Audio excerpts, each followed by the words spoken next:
State edge rusher Abdul Carter. Number one thing that stood out to me about Carter, he keeps going and does not give up on plays. I saw multiple times he's rushing in, he misses the quarterback, but his motor never stops. He keeps on going. He tries to get that second chance tackle. He has a lot of second opportunity plays because of his effort, and that greatly always stands out to me when I see a player like that in whatever sport, not just in football. When I see that extra effort and you never give up and your motor keeps going, I want you on my team. The second thing that stood out, elite timing. When I mean that, as a pass rusher, he knows exactly when to make his move to the outside and get past the offensive lineman. I noticed it multiple times watching his tape. He knows exactly how to perfect the timing. So a lot of times the first couple of seconds, he'll start slow. So then the offensive lineman is just in front of him. And then all of a sudden, once he makes his move and he turns that corner, usually the offensive line is off balance or they can't keep up with his speed and his ability to just edge the corner and put on the turbo jets. So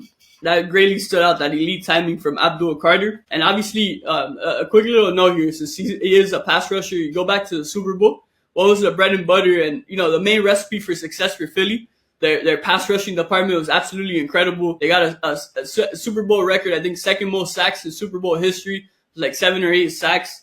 And I think you're going to see little by little in this draft, pass rushers are going to be more appealing to teams after seeing what Philadelphia just did to Kansas City in the Super Bowl. The third thing that stands out about Abdul Carter for me is high IQ.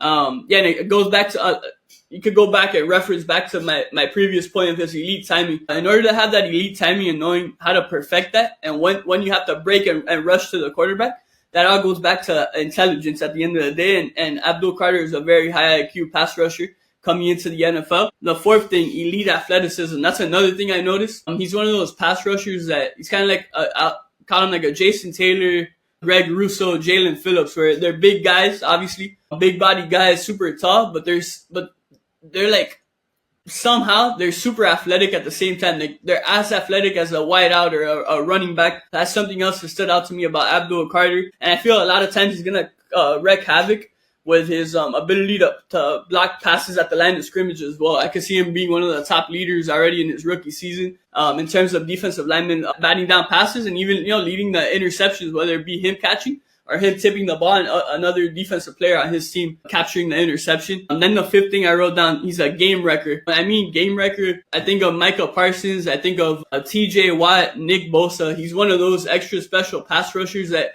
could completely destroy the opposing team's game plan. It could give the opposing offensive coordinators nightmares, and opposing offensive coordinators are not going to get a lot of sleep when they're game planning for a matchup with Abdul Carter.